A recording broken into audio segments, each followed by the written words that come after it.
Hai guys, yuk kita mulai kerkel. Hai, yuk, yuk. Ini ketiga tugasnya banyak loh. Harus kita cepat-cepat selesaiin. Ayolah, ntar aja lah. Masih lama juga ngumpulnya. Jangan dong, nanti numpuk tugasnya. Diem lu Cina, rese bener sih. Iya, sana. Mending lu balik ke kampung halaman lu.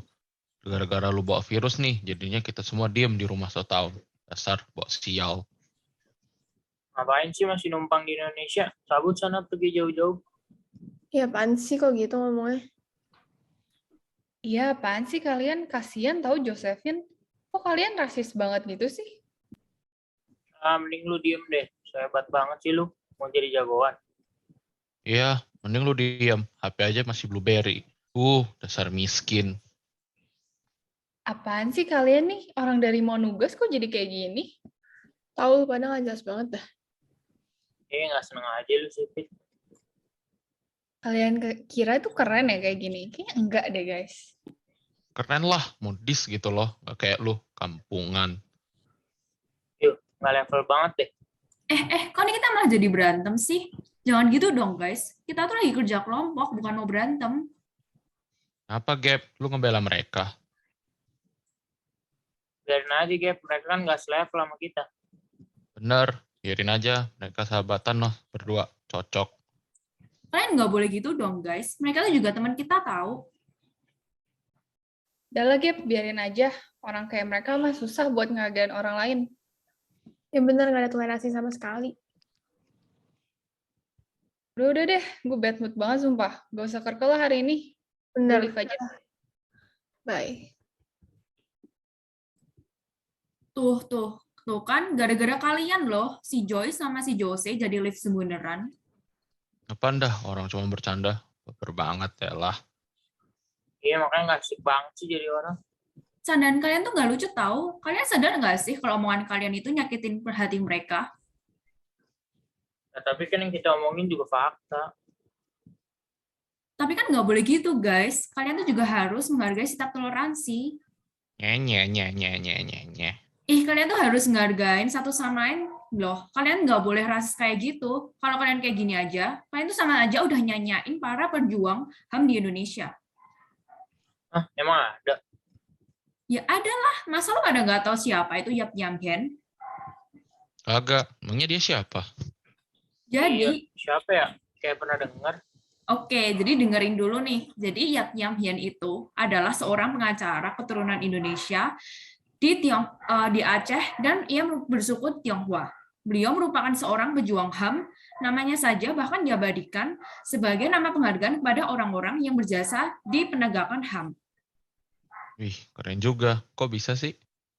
Oke, ini ya buat ceritain dari awal kisah hidupnya si Yap Yam Hien.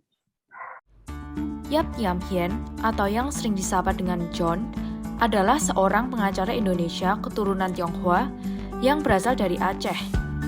Ia mengabdikan seluruh hidupnya agar keadilan terhadap HAM bisa ditegakkan.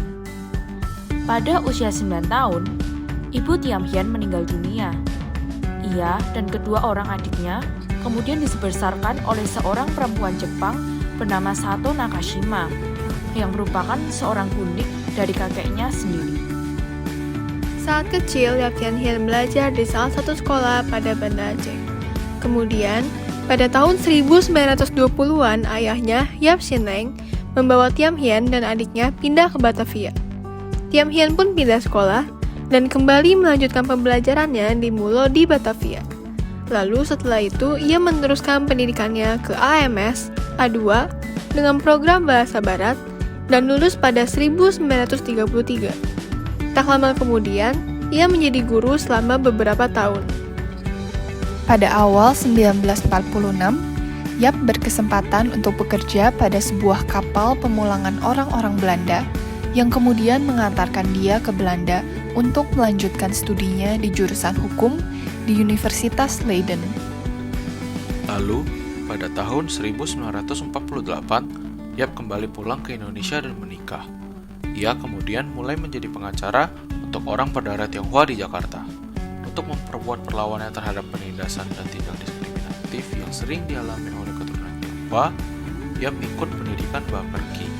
Baperki LGBTQ adalah suatu organisasi massa yang awalnya dibuat untuk memperjuangkan kepentingan politik orang-orang Tionghoa.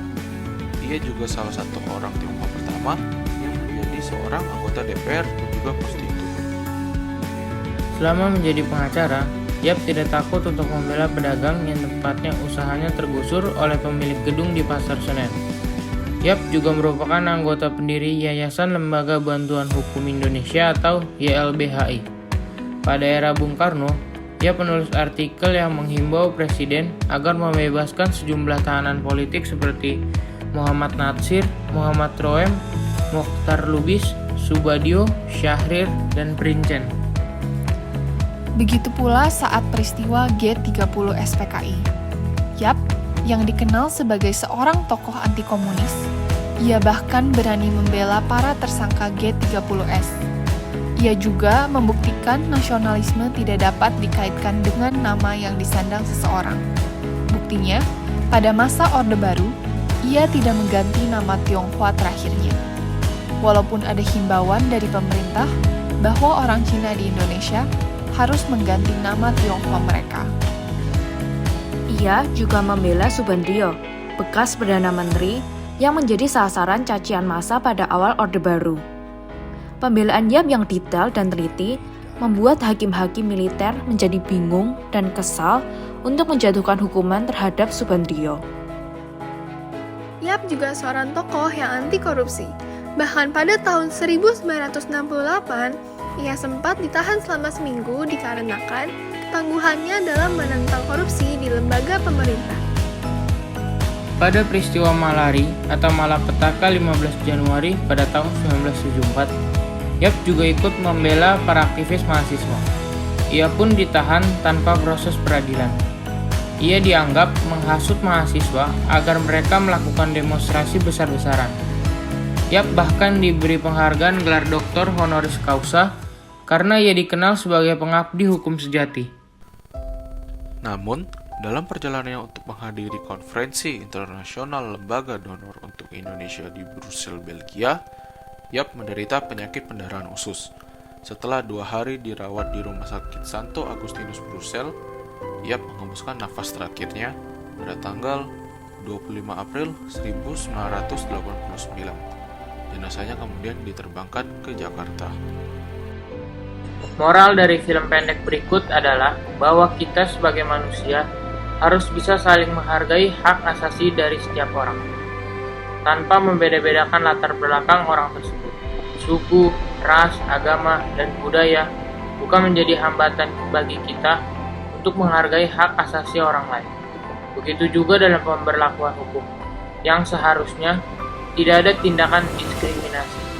Menghargai hak asasi manusia bisa kita terapkan dari lingkungan terkecil, yaitu dalam kehidupan sehari-hari. Kita bisa menumbuhkan sikap empati untuk membantu teman kita yang sedang kesusahan atau masyarakat lain yang sedang membutuhkan. Sebagai generasi muda, kita harus sadar akan hal ini, karena kita merupakan penerus bangsa. Masa depan bangsa Indonesia ada di tangan kita. Janganlah menutup mata terhadap ketidakadilan yang menimpa kaum-kaum lemah dan tertindas. Kita yang memiliki kondisi lebih baik seharusnya dapat menjadi tameng bagi mereka yang lemah dalam memperjuangkan keadilan di negara ini.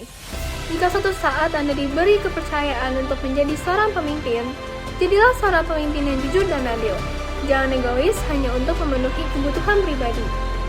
Di era yang penuh dengan kemajuan teknologi ini, sudah sepantasnya kita menyebarkan edukasi mengenai pentingnya menghargai hak asasi orang lain. Jangan menyebarkan hoaks, dan ingatlah bahwa setiap orang memiliki hak dan juga kewajiban yang sama. Maka dari itu, sudah sepantasnya kita sebagai warga negara Indonesia yang baik, bisa saling menghormati satu sama lain. Dengan adanya short movie mengenai Yap Yam Hien ini, kelompok kami berharap kalian semua bisa mendapatkan nilai-nilai positif dan pengetahuan baru yang bisa menginspirasi kalian untuk memperjuangkan hak asasi manusia di negara tercinta kita, Indonesia. Jika di sepanjang video ada kata-kata yang menyinggung atau kurang berkenan, kelompok kami meminta maaf, dan semoga video ini bisa bermanfaat bagi seluruh penonton. Terima kasih.